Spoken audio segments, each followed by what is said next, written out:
लोगोफोर नोंथांमोननि गेजेराव गोदान मोनसे भिडिअ लानानै फैदों बेयो बारा गोलाव नङा भिडिअआबो गुसुं आरो नोंथांमोननि थाखाय मोनसे मोजां खौरां जायफोरा अग्निवीराव साख्रि मावनो बा जब मावनो होननानै गोसो दङमोन बिथांमोननि थाखाय मोजां मोनसे खबर तामुलपुर बा जोंनि बिटिआर ओनसोलनि थाखाय जा बेयो दोङो अग्निवीर रिक्रुटमेन्ट तामुलपुर डिस्ट्रिक्ट आरो रानिं एन्ड रिटेन टेस्ट जागोन जोंहा गर्ल्सफोरनिया जागोन 10 फेब्रुवारि 2024 गर्ल्सफोरनिया एन्ड बयसफोरनिया जागोन 11 फेब्रुवारि 2024 बयसफोरनिया टाइमा जादों 7 AM फिनुआ जादों जायगाया जादों 16 जाकली दिगलीपार पुरान चक Tamulpur opposite Mintu restaurant building बे कन्टेक्ट नाम्बारबो होनाय दोङो कन्टेक्ट नाम्बारा जाबाय 9864003066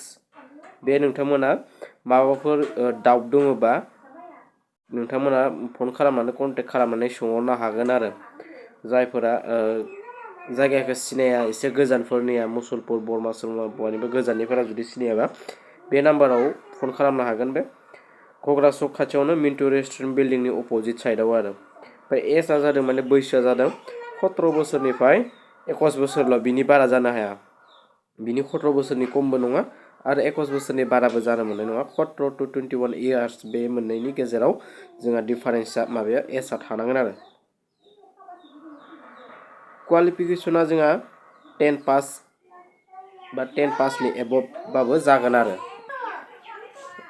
क्वालिफिकेसना बेनो 10 पास एबा 10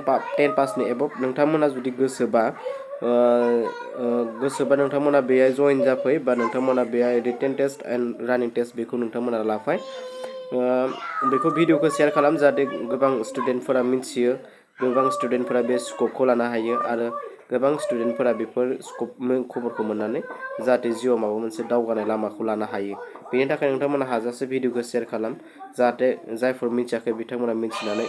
नैफोरबायदि स्कपखौ लानानै जिउआव दावगानो हानाय मोनसे थुलुंगा मोननो हायो बा जिखुनु खामानियाव जों आगबारिनो हालाङो बेनि थाखाय जेसेबां हायो शेयार खालाम कमेन्ट खालाम लाइक शेयार खालाम जाहाथे गुबुनफ्राबो मिथिनाय बायदि बेखौनो आं नोंथांमोननि इनफरमेसन हिसाबै आपडेट हिसाबै बे शर्ट भिडिअखौ नोंथांमोननि सिगाङाव लानानै फैबाय नोंथांमोना जुदि आरो चेनेलाव गोदानबा चेनेलखौ लाइक शेयार साबस्क्राइब खालाम आरो लोगोसे फेसबुक पेजाव नायदोंब्ला नोंथांमोना अननानै